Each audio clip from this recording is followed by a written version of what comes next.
Irmãos queridos, é sempre bom estar aqui, sempre bom ter a bênção de encontrar o pastor Jeremias, que hoje não está entre nós, essa equipe pastoral tão preciosa que o acompanha, e poder rever irmãos preciosos deste rebanho. Hoje eu quero partilhar com vocês o texto que está em Marcos, Evangelho de Cristo, conforme o relato de Marcos, no capítulo 14, versos de 1 a 9. Eu peço a você que abra nesse texto e depois de lido o texto, permaneça com a sua Bíblia aberta para considerarmos juntos esta passagem. Marcos 14, de 1 a 9. Dali a 2 dias, era a Páscoa e a festa dos pães asmos. E os principais sacerdotes e os escribas procuravam como prenderiam Jesus à traição e o matariam. Pois diziam, não durante a festa, para que não haja tumulto entre o povo. Estando Jesus em Betânia, reclinado à mesa, em casa de Simão, o leproso, veio uma mulher trazendo um vaso de alabastro com preciosíssimo perfume de nardo puro, e quebrando o alabastro, derramou o bálsamo sobre a cabeça de Jesus. Indignaram-se alguns entre si e diziam, para que esse desperdício de bálsamo? Porque este perfume poderia ser vendido por mais de 300 denários e dar-se aos pobres, e murmuravam contra ela. Mas Jesus disse, deixai-a, por que a molestais? Ela praticou boa ação para comigo, porque os pobres sempre os tendes convosco, e quando quiserdes, podeis fazer-lhes bem, mas a mim nem sempre me tendes. Ela fez o que pôde, antecipou-se a ungir-me para a sepultura. Em verdade vos digo, onde for pregado em todo o mundo o evangelho, será também contado o que ela fez, para a memória sua. Amém. O contexto aqui é muito claro. 2 dias antes da Páscoa. E a Páscoa era a maior festa de Israel. Se olhava para trás, podia-se ver a libertação de uma terrível e amarga escravidão. Se olhava para frente, se enxergava a cruz, onde Jesus quebra as nossas cadeias. A Páscoa era a alegria dos judeus e o terror dos romanos. Isso porque na Páscoa, a população de Jerusalém quintuplicava. Caravanas do mundo inteiro fluíam para Jerusalém. Isso é tanto verdade que na Páscoa, o quartel-general de Roma, em Israel, mudava de endereço. Saía de Cesareia Marítima para Jerusalém. A residência oficial do governador era Cesareia. Todo o aparato militar ficava em Cesareia. Entretanto, na Páscoa, todo esse aparato militar se transferia para Jerusalém. Os romanos tinham medo de rebelião. E diz a Escritura que 2 dias antes da Páscoa, na casa ou no palácio do sumo sacerdote, as autoridades máximas da religião de Israel mancomunam, tramam, urdem um plano para prenderem Jesus à traição e matá-lo depois da festa. Mas curiosamente o texto de Mateus 26, que é paralelo a este, diz que foi Jesus quem disse para os seus discípulos 2 dias antes da Páscoa que ele seria entregue nas mãos dos pecadores para ser preso, ser crucificado, para ressuscitar no 3º dia. Em outras palavras, quando os homens pensam que estão no controle, sendo protagonistas da agenda, eles estão apenas cumprindo um propósito eterno de Deus. Entretanto, quando as autoridades de Israel tramavam a morte de Jesus, a traição, em Betânia, uma família prepara um jantar para Jesus, uma festa para Jesus. Jesus é esse personagem que produz reações tão adversas. Amado por uns, odiado por outros. Desejado por uns, rejeitado por outros. Esse jantar em Betânia acontece na casa de Simão, o leproso. Quem é esse Simão? Eu não sei. A Bíblia não diz. Eu não sei se Simão era o pai de Marta, Maria e Lázaro, porque Marta está servindo nesse jantar. Lázaro, recém-ressuscitado, está sentado à mesa. Eu não sei se esse Simão era o marido de Marta, eu não sei. Nem mesmo sei se esse Simão era amigo da família, eu não sei. Mas me chama a atenção o nome dele, Simão, o leproso. Ele tem um epíteto, ele tem um apelido, ele tem um adjetivo. E eu pergunto a vocês, esse Simão ainda era leproso? E a resposta insofismável e categórica é claro que não. Porque se o fosse, não podia estar em casa. Se o fosse, não podia receber ninguém em casa. Se o fosse, deveria estar num leprosário. Mas se não era mais leproso, por que o evangelista registra isso? Que o jantar aconteceu na casa de Simão, o leproso. Para advertir-nos acerca de um terrível perigo ainda hoje. O perigo de rotular as pessoas. O perigo de carimbar gente. O perigo de impor uma tatuagem existencial na alma das pessoas. Os rótulos ficam, mesmo quando eles não fazem mais sentido. Mesmo depois de uma conversão, mesmo depois de uma libertação, mesmo depois de uma restauração, o rótulo fica. Mas é curioso que nesse jantar, a pessoa que mais se destaca é uma mulher. Aqui no texto de Marcos 14, ela é incógnita. No texto paralelo de Mateus 26, também ela é desconhecida. Em Lucas 22, também seu nome não é mencionado. Mas em João 12, texto paralelo deste, o nome dessa mulher é Maria, irmã de Marta e Lázaro. E essa mulher só aparece na Bíblia 3 vezes. E nas 3 vezes que ela aparece, ela está sentada aos pés de Jesus. A primeira vez em Lucas 10, aos pés de Jesus para aprender. A segunda em Lucas 11, aos pés de Jesus para chorar. A terceira vez que ela aparece, aqui em Marcos 14, aos pés de Jesus para agradecer. E você pergunta, agradecer por quê? A Bíblia não responde, mas nós inferimos com muita precisão que ela estava ali agradecendo o extraordinário milagre da ressurreição do seu irmão. E eu não sei se vocês já pararam para perguntar por que Jesus ressuscita Lázaro no 4º dia. Por que não no 3º? Por que não no 2º? Por que não no 1º dia? Por que não logo após morrer? Por que não impediu que ele morresse? E aqui é um fato muito curioso. Porque diz a Escritura que Marta e Maria mandam um emissário onde Jesus estava, com o seguinte recado: está enfermo aquele a quem amas. Não precisa falar mais nada.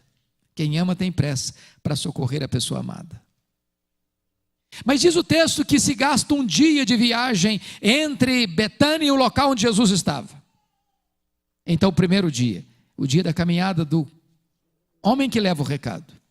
Diz o texto que Jesus fica mais 2 dias. 3º dia. Então Jesus Cristo vai. 4º dia. E quando Jesus chega, Lázaro está morto e sepultado há 4 dias. Que conclusão você chega? A conclusão de que logo que o emissário sai de Betânia para falar para Jesus que estava enfermo aquele a quem ele amava, naquele mesmo dia que o emissário sai, Lázaro morre. Se ele retorna em seguida, ele chega no 2º dia. Quando ele chega, o Lázaro já está morto e sepultado há 2 dias. E ele chega com uma mensagem para Marta. Marta, Jesus mandou dizer que esta enfermidade do seu irmão não é para a morte não, é para a glória de Deus. Mas o homem está morto e sepultado. E aí ele chega no 4º dia de sepultamento. E por que chega no 4º dia? Porque havia uma crença dos rabinos de que um homem podia ser ressuscitado até o 3º dia. Podia ser ressuscitado até o 3º dia depois de sepultado. Depois do 4º dia, impossível. Impossível. Só Deus em pessoa poderia descer e ressuscitar um morto depois de 4 dias. Jesus espera o 4º dia, exatamente para que as pessoas pudessem se render a esta verdade irrefragável de que verdadeiramente ele era o Filho de Deus. Preciso concordar com o pensador cristão C.S. Lewis, que disse que acerca de Jesus você só tem 3 opções: ou ele é um mentiroso, ou ele é um lunático, ou então ele é Deus. Porque se ele não é quem ele disse ser, ele é um mentiroso. Se ele não é quem ele pensou ser, ele é um lunático. Mas se ele é quem de fato ele disse ser, então ele é Deus. E é curioso que então, diz a Bíblia que Jesus está ali reclinado à mesa, quando chega uma mulher por trás, trazendo um vaso de alabastro, que é uma pedra ornamental, com um bálsamo, um perfume preciosíssimo, notem o grau superlativo, de uma substância chamada nardo, e não era um nardo híbrido, misturado, nardo puro. E diz Mateus 26 que o vaso está cheio. E diz João 12 que esse vaso contém 1 libra de perfume. 1 libra representa praticamente meio quilo. 1 quilo são 2,2 libras. E diz o texto que este quase meio quilo de perfume é avaliado em mais de 300 denários. E diz a Bíblia que essa mulher chega, quebra o vaso e derrama todo esse perfume sobre a cabeça de Jesus, e toda a casa se enche com o perfume. E que esse perfume escorre pelo seu corpo. E que ela enxuga os pés de Jesus com os seus cabelos. Isto provoca a reação dos discípulos, dizendo: para que esse desperdício de bálsamo? Poder-se-ia vender esse bálsamo por mais de 300 denários e dar-se aos pobres. E Jesus intervém: deixai-a, porque a molestais, ela praticou boa ação para comigo. Os pobres sempre os tendes convosco, quando quiseres podeis fazer bem a eles, mas a mim nem sempre me tendes. Ela fez o que pôde, ela antecipou-se para ungir-me para a sepultura. Em verdade vos digo, onde for pregado o evangelho em todo o mundo, será contado o que ela fez, para a memória sua. E eu gostaria agora então de tirar desse texto 8 verdades que Maria nos ensina.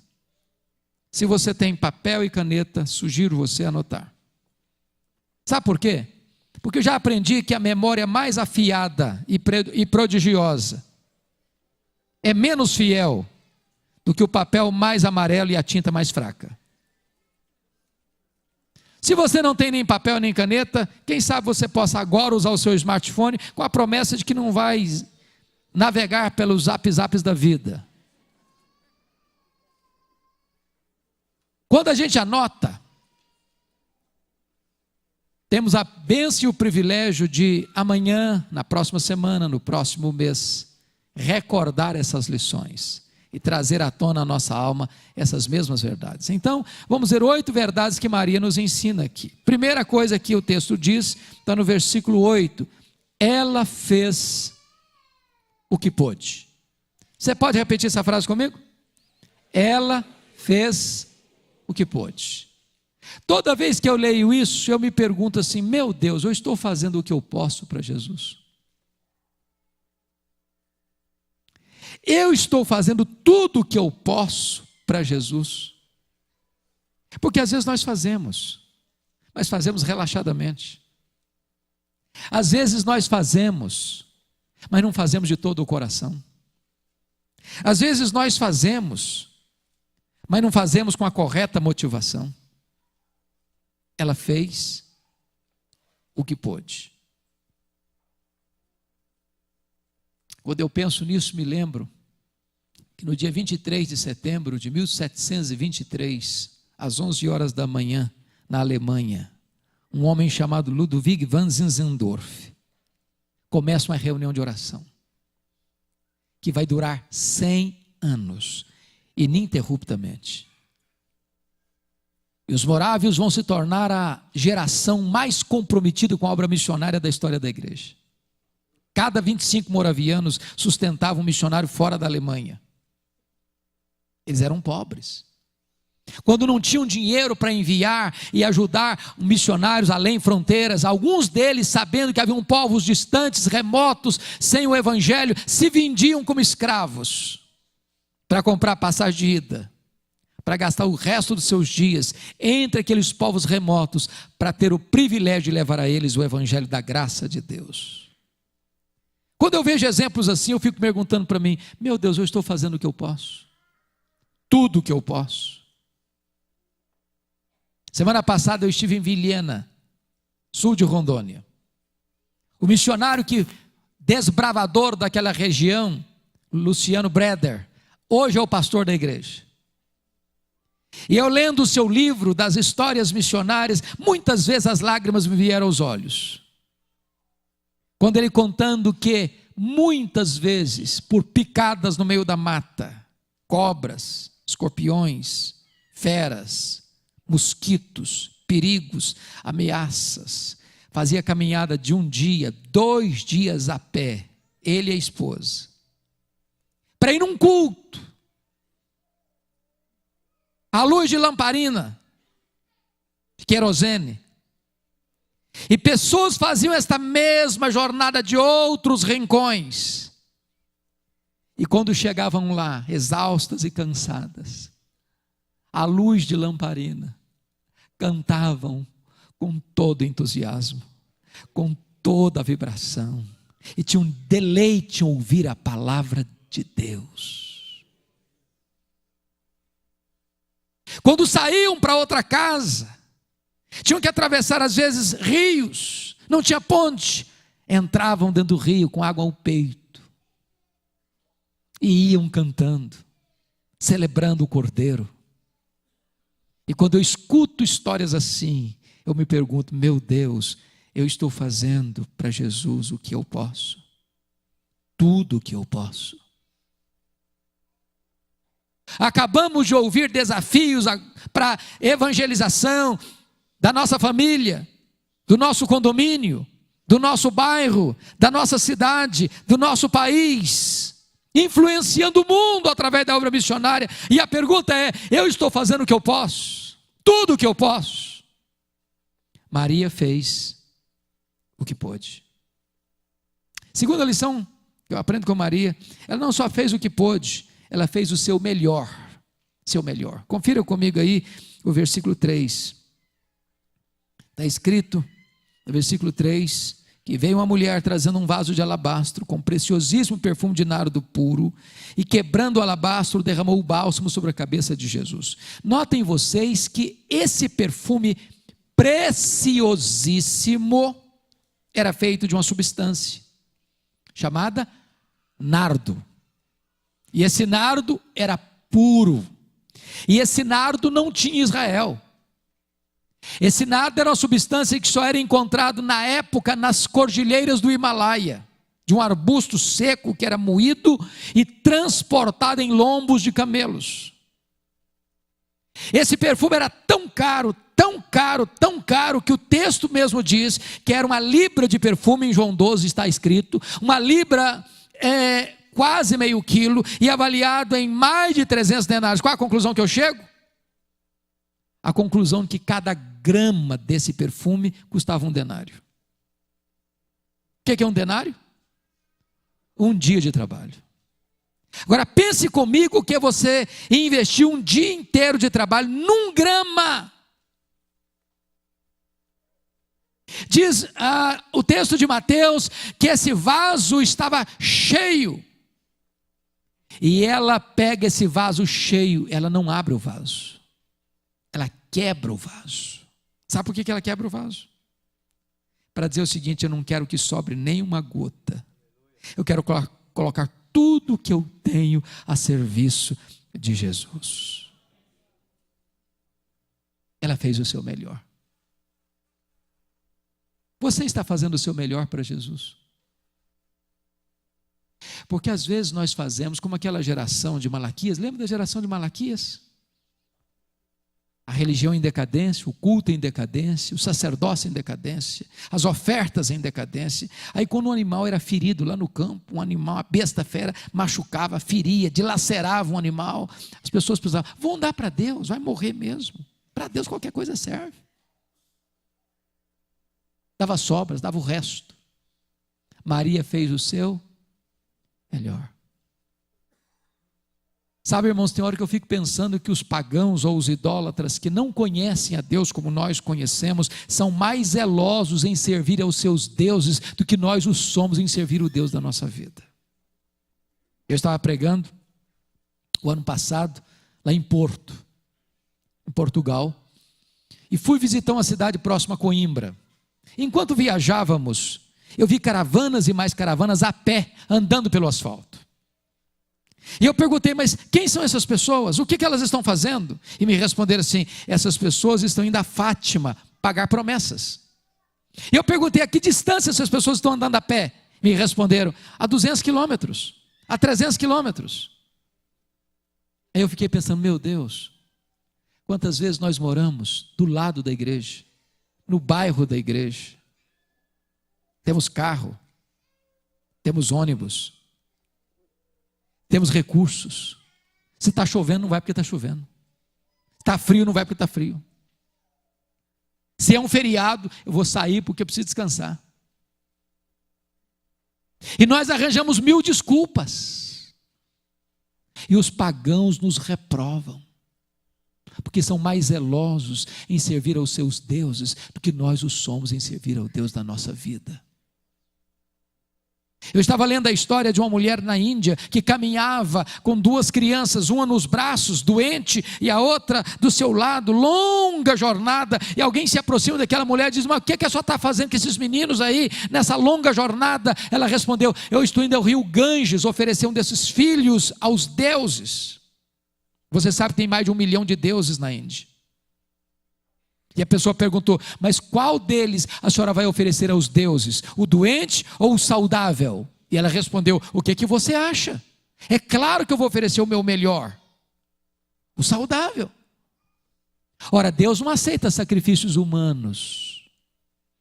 Mas às vezes os pagãos são mais zelosos em servir aos seus deuses que nós os somos em servir ao Deus que nos deu vida e salvação.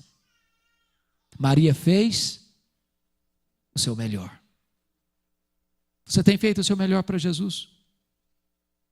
Terceiro lugar, ela fez sacrificialmente. Volta os seus olhos para o verso 3. E aí você vai fazer uma pergunta que eu também faço. Eu não estou entendendo. Como é que uma moça pobre, de uma vila pobre, de um país pobre, que está debaixo do governo de um império estrangeiro, pode gastar um ano de serviço, mais de 300 denários, num frasco de perfume? Não dá para entender isso. Porque por mais pobre que seja uma pessoa hoje, ninguém investe um ano de trabalho num vidro de perfume, ninguém. Esse perfume, irmãos, não se comprava numa loja de perfumaria. Esse perfume era comprado gota a gota, grama a grama, e ia sendo acondicionado nesse vaso de pedra. Sabem por quê? Porque esse perfume era comprado para o dia mais importante da vida de uma mulher, o dia mais sonhado da sua história, o dia mais feliz da sua jornada, o dia do seu casamento, o dia das suas núpcias. Essa moça ia comprando isso pouco a pouco, grama a grama, gota a gota, ia condicionando esse vaso de pedra para aquele grande dia do seu casamento. E Maria está dizendo o seguinte: eu quero oferecer para Jesus aquilo que tem mais significado na minha vida, aquilo que é mais importante na minha vida. É isso que eu quero colocar a serviço de Jesus. Eu quero fazer uma oferta, mas uma oferta sacrificial. Eu pergunto a você nesta noite: você tem feito alguma coisa para Jesus que possa ter essa marca sacrificial? Ela fez o que pôde, ela fez o seu melhor, ela fez sacrificialmente. Quarto lugar, ela fez apesar das críticas. Confira comigo os versos 4 a 6. E antes de ler o texto, eu quero dizer uma coisa para você. Eu nunca vi ninguém fazendo algo relevante para Deus sem enfrentar críticas. Quem tem medo de críticas não faz nada para Deus. Quem quer agradar a homens não agrada a Deus. Quem busca aplauso dos homens não recebe a aprovação do céu. O apóstolo Paulo disse: se eu quisesse agradar a homens, nem servo de Cristo eu seria mais.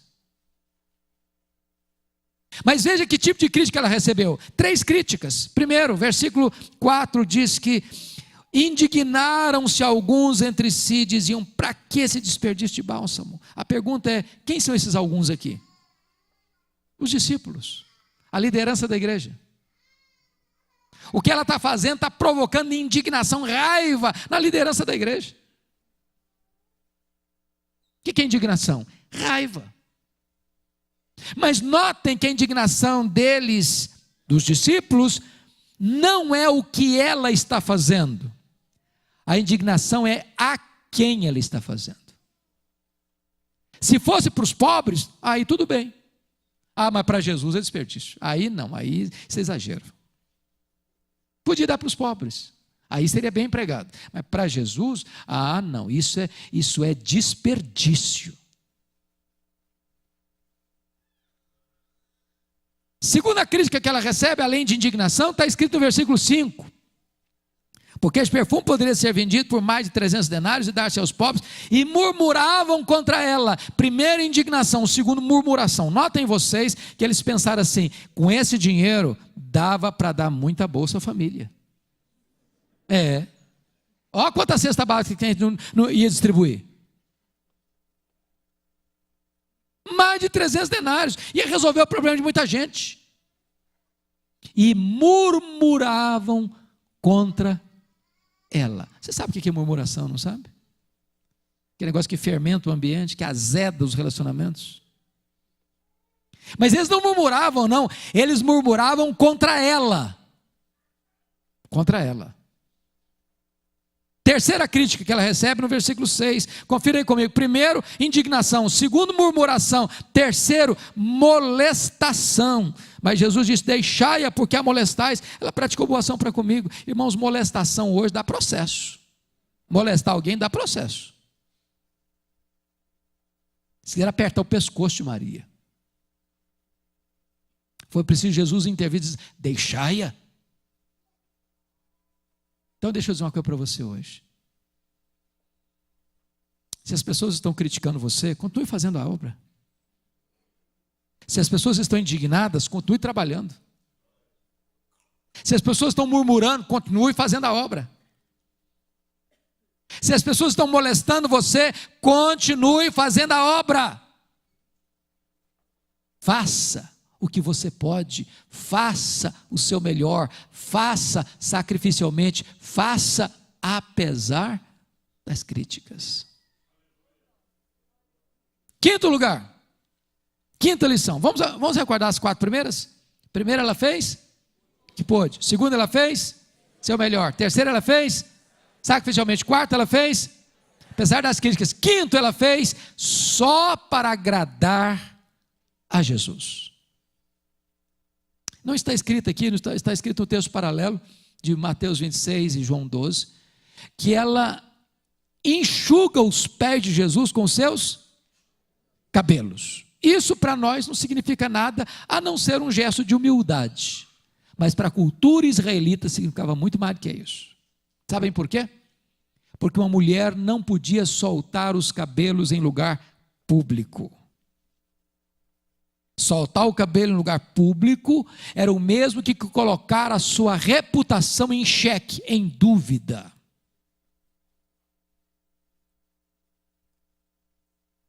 Por que Maria faz isso?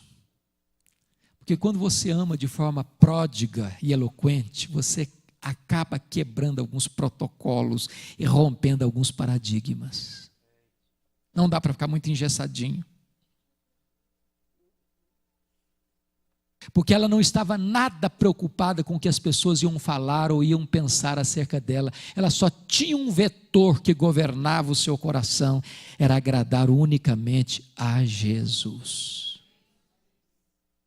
Sabe, irmãos, hoje a gente precisa ficar agradando muita gente. Muita gente. Até na igreja, sabia? Até na igreja. Tem que agradar aquele irmão que foi o membro fundador da igreja, porque conhece cada tijolo de cada parede. Se você não agradar esse irmão, você está encrencado. Mas tem que agradar aquela família mais tradicional da igreja, porque se desagradar essa família, você está enroscado. Mas tem que agradar também aquele irmão que tem o dízimo mais robusto da igreja, porque se você sair da igreja, dá um problema nas finanças da igreja. Mas tem que agradar também a denominação, porque se você desagradar a denominação, também você está encrencado. Mas tem que agradar o fulano, o beltrano, tem que agradar tanta gente. E a gente acaba desagradando a Jesus. Maria só tinha uma preocupação: agradar unicamente a Jesus. Sexto lugar. Vamos recordar os 5 primeiros? Ela fez que pôde, ela fez seu melhor, ela fez sacrificialmente, ela fez, apesar das críticas, ela fez só para agradar a Jesus. Sexto lugar, ela fez a pessoa certa. Confira comigo aí, por favor, os versículos 6 e 7. Mas Jesus disse: deixai-a, porque a molestais, ela praticou boa ação para comigo. Porque os pobres sempre os tendes convosco, e quando quiseres, podeis fazer-lhes bem, mas a mim nem sempre me tendes. Será que Jesus está dizendo aqui que a causa dos pobres não é prioridade? Será que Jesus está dizendo que nós podemos deixar os pobres para lá? Será que Jesus está dizendo que os pobres não têm uma necessidade urgente que precisa ser suprida? É claro que não. É claro que não. Não é isso que Jesus está falando. A Bíblia diz que nós vamos ser julgados no grande dia, também por esse critério. Estive com fome e me deste de comer. Estive nu, me vestiste. Estive doente, fostes ver-me. Estive preso, me visitaste. Estive forasteiro, me abrigaste. Mas quando, Jesus, que fizemos isso? Todas as vezes que fizestes a um desses pequeninos, a mim o fizestes. Agora, preste atenção nisso. Pelo mau entendimento desse texto, surge aqui na América Latina uma falsa teologia na década de 60, chamada teologia da libertação. E os protagonistas dessa teologia da libertação dizem que reino de Deus não é o que nós entendemos, o governo de Cristo nos corações, não. Reino de Deus é justiça social. Eles dizem que novo nascimento não é o que nós entendemos, nascer de cima, nascer do alto, nascer do Espírito, mas é dar pão a quem tem fome, encher a panela do pobre. Isso levou um pastor batista, que os cabeças brancas como eu se lembram, Aníbal Pereira Reis, dizer o seguinte, que a teologia da libertação não era nem teologia, nem libertação. E que os teólogos da libertação não eram teólogos, eram teologastros liberticidas. E é preciso deixar claro, ninguém vai para o céu porque ajuda os pobres. Ninguém vai para o céu porque dá pão ao faminto. Ninguém vai para o céu porque socorre o necessitado. Ninguém. Ajudar os pobres não é a causa da sua salvação. Ajudar os pobres é resultado da sua salvação. Você não ajuda os pobres para ser salvo, você ajuda os pobres porque é salvo pela graça. Ajudar os pobres é consequência da graça de Deus que transformou a sua vida. Em outras palavras, você ajuda os pobres não para alcançar o favor de Deus, mas porque já alcançou o favor de Deus. É Jesus quem é a causa, é quem move você. Jesus tem que vir primeiro, ele tem que ser o fator motivacional para nós socorrermos os necessitados. Por isso Maria fez a coisa certa, ela fez a pessoa certa. Sétimo lugar, vamos recordar os 6 primeiros? Ela fez o que pôde, ela fez seu melhor, ela fez sacrificialmente, ela fez, apesar das críticas, ela fez só para agradar a Jesus, ela fez a pessoa certa. Sétimo lugar, ela fez no tempo certo. Confira comigo o verso 8, parte B. Ela antecipou-se a ungir-me para a sepultura.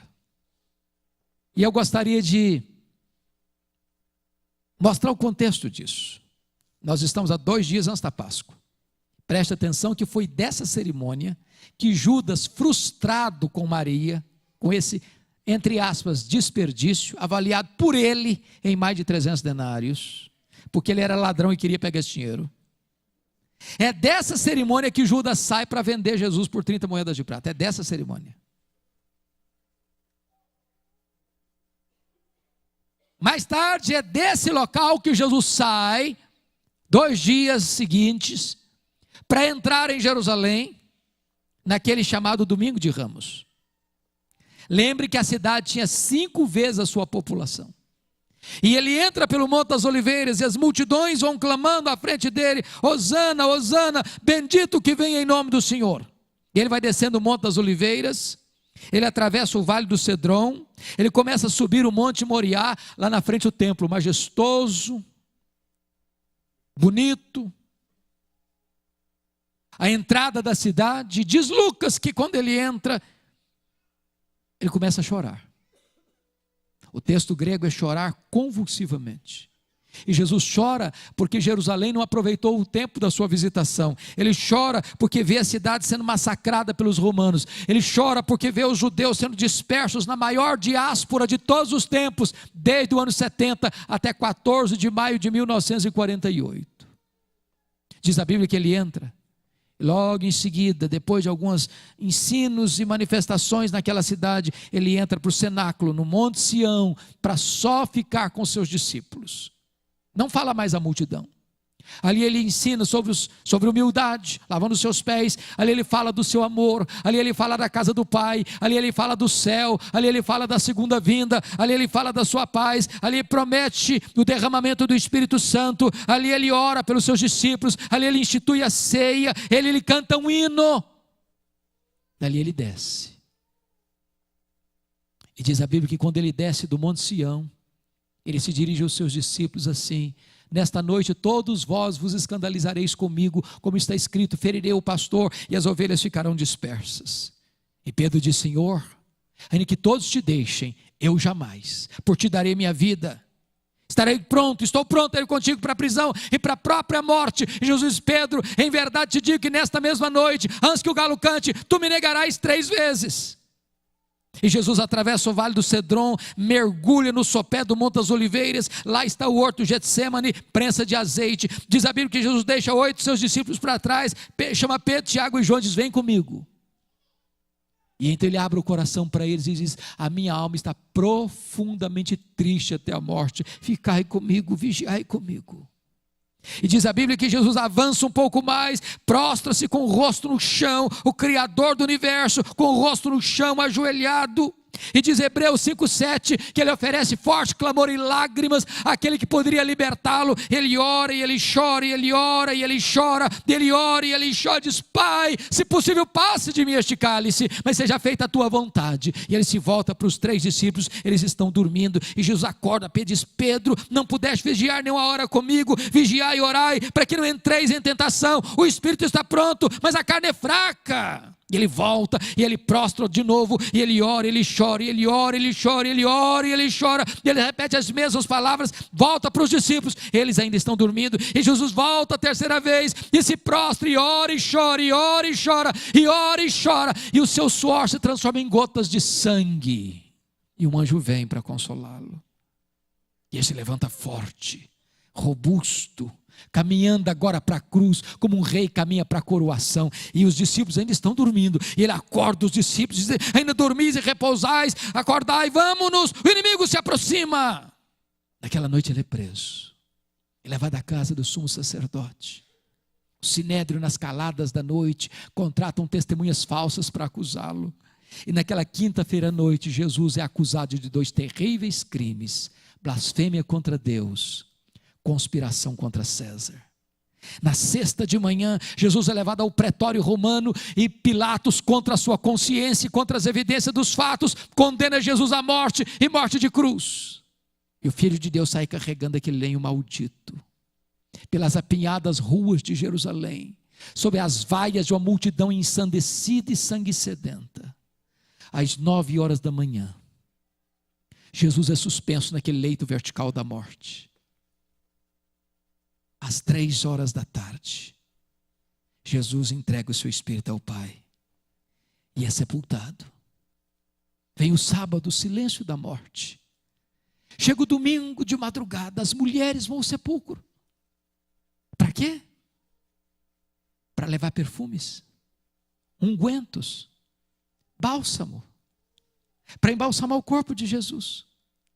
Quando chega, uma surpresa: o túmulo está vazio, a pedra está rolada, um anjo sentado em cima da pedra, e o anjo pergunta para elas: o que vocês vieram fazer? Procurar entre os mortos aquele que está vivo. Ele não está mais aqui, ele ressuscitou.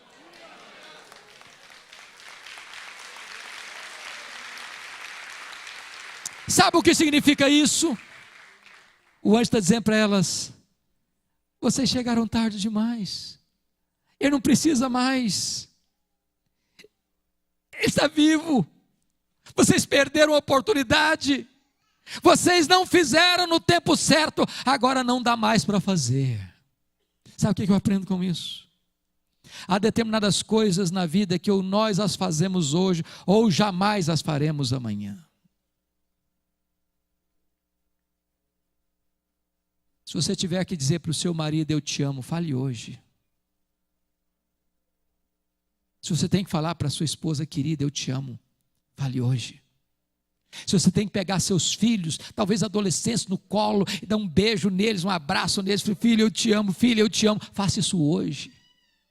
Se você tem que falar para o seu irmão da igreja: meu irmão, eu te amo, fale isso hoje. Se você tem que falar para os seus pastores: meus pastores, eu te amo, fale isso hoje.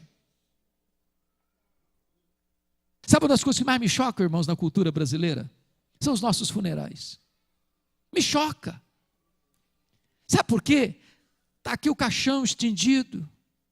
Irmãos, é muita elogio, é muita rasgação de seda para o defunto, mas é muito elogio. Mas coitado, ele não escuta mais nada. Mais nada. Quer ver uma coisa? Um dia eu fui num funeral em Vitória e eu contei 63 coroas de flores no funeral. 63. Tiveram que contratar um caminhão só para levar as flores. E eu fiquei olhando, falei: meu Deus, coitado do defunto. Não consegue cheirar mais um botão de rosa, para que tanta flor para ele? Sabe por que os mortos recebem mais flores do que os vivos? É porque a voz do remorso é mais forte do que a voz da gratidão. Você tem que mandar flor para alguém, mande em vida. Se você tem que abençoar alguém, abençoe enquanto é tempo. Eu rodo para esse Brasil afora aí, eu vejo templos, salas de escola dominical, salões sociais, uma placa bonita em homenagem ao fulano de tal, e eu chego e pergunto, mas quem é esse irmão fulano de tal? Ah, um irmão muito importante da igreja, morreu há 20 anos. Mas para que homenagear um irmão que já morreu há 20 anos? Ele não vai ficar nem emocionado com isso. Homenagear alguém que em vida, irmão, em nome de Jesus, você tem que fazer alguma coisa, faça enquanto é tempo. Quer um exemplo bíblico? Você lembra da história do Davi? Sabe quantos anos o rei Davi ficou brigado com o filho dele, Absalão? 11 anos. 11 anos. Sem conversar com o filho. O filho precisou fugir de Israel, buscar asilo político fora. Com muito esforço de Joabe. O Absalão pôde voltar para Jerusalém, mas Davi mandou um recado. Ele pode voltar, mas eu não quero ver a cara dele. Ele pode voltar, mas comigo ele não fala. Ele pode voltar, mas não tem papo comigo. Já pensou o que é um filho escutar isso de um pai? Chegou um dia que o Absalão chamou Joabe lá, depois de muito empenho de Joabe, vai lá no meu pai e dá um recado para ele. Fala para o meu pai o seguinte: meu pai, se o senhor tem alguma coisa contra mim, que o senhor me mate, mas fale comigo. Converse comigo, eu não aguento mais essa distância. Sabe o que aconteceu com Davi? Recebeu o filho no palácio, deu um beijo no rosto dele, depois de 7 anos de mágoa, não falou uma palavra para ele. Sabe o que aconteceu com Absalão? Saiu dali, foi para a frente do palácio, para furtar o coração do povo. Agora preste atenção nisso. Davi era um guerreiro, Davi era um estadista, Davi era um político experiente, Davi captava conspiração no ar. Passaram-se mais 4 anos, Davi não fez nada. Sabe por que Absalão estava lá fazendo isso? Para chamar a atenção do pai. Para ver se pelo menos o pai vinha lá para dar uma bronca nele. Era melhor o pai brigar com ele que ficar indiferente a ele. 4 anos mais, 11 anos agora. Absalão agora não quer conversar com o pai mais, não quer se reconciliar com o pai mais, não quer o perdão do pai mais, agora quer matar o pai. Agora quer ocupar o trono do pai. E Davi vai ter que travar a pior guerra da vida dele contra o próprio filho. Porque ganhar a guerra é matar o filho. Perder a guerra é ser morto pelo filho. Qualquer resultado é ruim. Nessa inglória batalha, Absalão morre.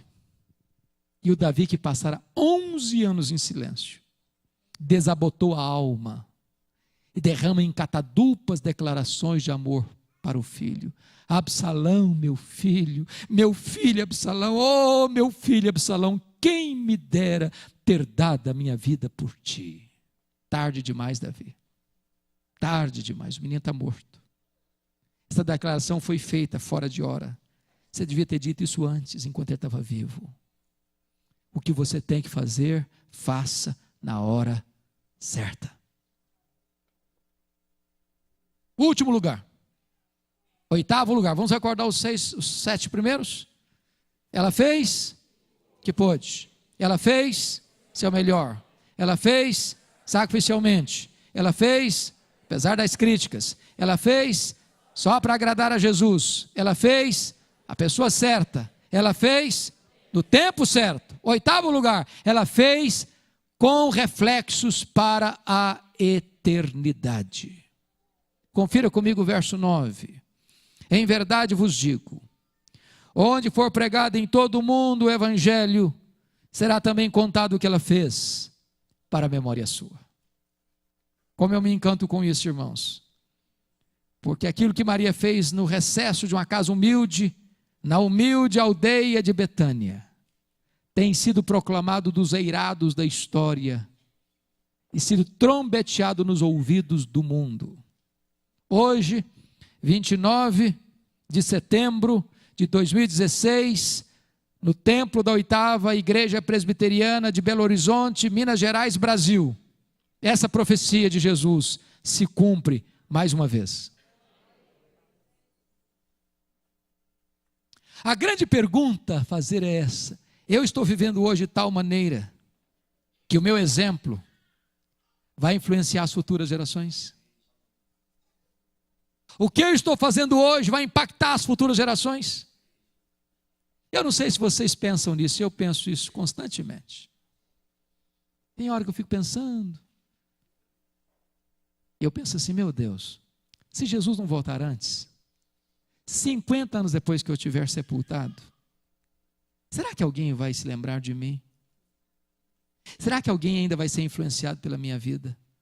Você já pensou nisso?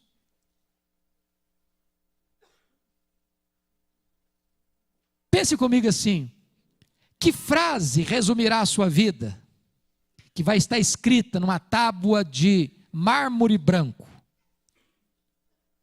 como lápide em cima da sua sepultura? Que frase vai ser essa?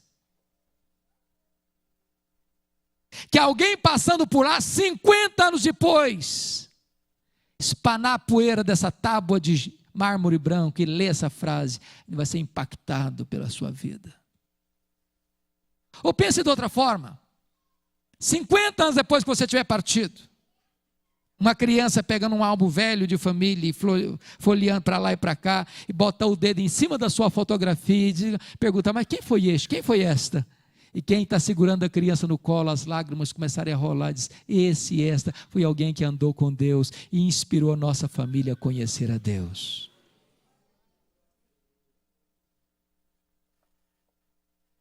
Você tem vivido assim, para influenciar as futuras gerações? Eu quero terminar dando a vocês 2 exemplos. Um negativo, um positivo. Vamos ao exemplo negativo tirado da Bíblia. Todos vocês já ouviram falar no rei Ezequias, não lembram?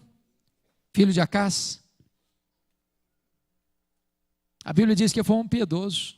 Não teve ninguém antes dele, nem parecido com ele depois.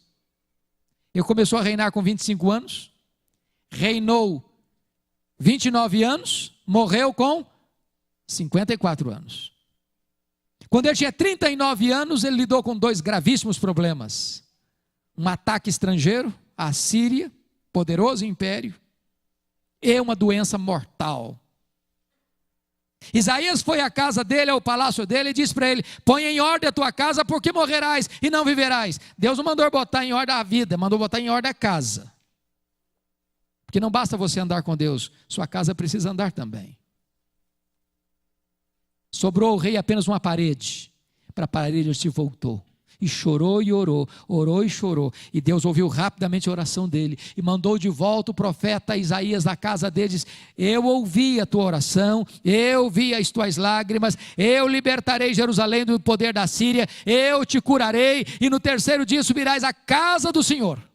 E Deus faz o mundo se mover para atender a oração dele, porque a sombra do relógio de Acás retrocede 10 graus.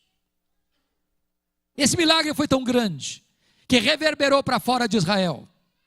Chegou lá na longínqua Babilônia, e o rei da Babilônia compra um presente, escreve uma carta e manda uma comitiva diplomática visitar Ezequias para alegrar-se com ele por este extraordinário milagre. Quando Ezequias recebe aquela comitiva, ele abre o seu palácio, os seus tesouros, mostra a sua riqueza, a sua grandeza, o seu poder, a sua influência, a sua pujança, quão grande ele era, quão forte ele era, quão rico ele era. E não deu glória ao nome de Deus, não correspondeu ao milagre que Deus fizera na sua vida. Isso foi mal aos olhos do Senhor. Deus manda Isaías na casa dele para fazer uma pergunta. Estou sabendo que você recebeu uma comitiva? Ah, sim, recebi. E aí de onde era? Ah, era muito longe. Ah, lá da Babilônia. O que você fez? Ah, eu abri minha casa, meus tesouros, mostrei quão rico, quão forte, quão poderoso eu era. E aí Deus falou para ele através do profeta, foi mal o que você fez. Então agora escuta a palavra do Senhor. Essa mesma Babilônia virá daqui a pouco. E tudo que você ajuntou, que outros ajuntarão, tudo isso vai ser levado para a Babilônia. Tudo vai ser saqueado. E tem mais. Dos filhos que tu gerares, serão levados escravos. E tem mais. Seus filhos serão eunucos. Sabe o que significa isso? Vão ser castrados e não vão poder gerar. Você quer uma coisa pior que essa?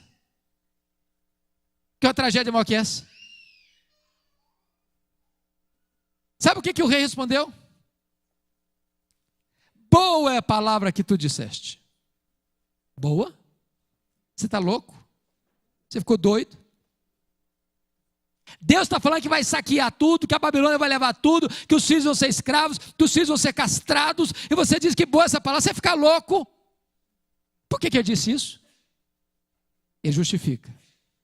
Porque eu terei paz nos meus dias. Sabe o que ele está dizendo? Quando isso acontecer, eu já estou morto. Eu não estou nem aí para as futuras gerações. Me perdoe a expressão, que se dane as futuras gerações, eu não estou nem aí. Lamentável, lamentável. Irmãos queridos, nós estamos numa corrida de revezamento. Se nós falharmos em passar o bastão para as futuras gerações, nós corremos um grande risco. Eu estive na Holanda o ano passado. Na Holanda, a igreja frequentava os templos até 1960. De 1960 para cá, os templos estão lá, mas não tem mais gente. A igreja se perdeu numa única geração. Eu fui na Escócia, berço do protestantismo presbiteriano, na praça central de Edimburgo, do lado do castelo, tem um belíssimo templo. Sabe o que tem lá dentro? Um bar. Um bar. As pessoas não frequentam mais a igreja. Eu fui à Inglaterra, dos grandes avivamentos, menos de 4% do povo frequenta a igreja evangélica. Os templos estão sendo vendidos, transformados em mesquitas, em museus, em boates. Sabem por quê? Porque as gerações que estavam vivendo e estão vivendo não estão preocupadas com as futuras gerações. Agora deixa eu lhes dar um exemplo positivo para terminar. Vou tirá-lo da missiologia. Todos vocês já ouviram falar em David Livingstone, missionário inglês, que serviu a Deus na África. Viveu na África, adoeceu na África, morreu na África. Quando ele morreu, os ingleses foram à África para pegar o corpo dele e sepultá-lo na Inglaterra. Os africanos disseram, vocês podem levar o corpo dele, mas o coração dele fica na África. Ele amou a África, ele serviu a África e o coração dele vai ser enterrado na África. Sabe o que fizeram? Abriram o peito dele, arrancaram o coração dele, sepultaram o coração dele na África. Quando você vai a Malawi, lá tem uma catedral de chão batido. E lá tem uma placa de bronze na parede, para a glória de Deus e em memória de David Livingstone. Levaram o corpo dele para Inglaterra, para Londres, sepultaram-no na abadia de Westminster, onde estão sepultados os reis e os nobres da Inglaterra. Sabe qual é o túmulo mais visitado em Londres, na abadia de Westminster? Não é dos reis, nem dos nobres, é de David Livingstone. Lá também tem uma placa de bronze com os seguintes dizeres: para a glória de Deus e em memória de David Livingstone. Quando alguém cruzar com a sua história, com a minha história, com a nossa história, será que poderão levantar este brado de louvor a Deus? Esse viveu para a glória de Deus. Esse deixou um legado para as futuras gerações. Que Deus nos ajude, irmãos, a imitar essa mulher que viveu aos pés de Jesus, para aprender, para chorar, para agradecer, fazendo o que pôde, fazendo o seu melhor, fazendo sacrificialmente, fazendo apesar das críticas, fazendo só para agradar a Jesus, fazendo a pessoa certa, no tempo certo, com reflexos. É assim que você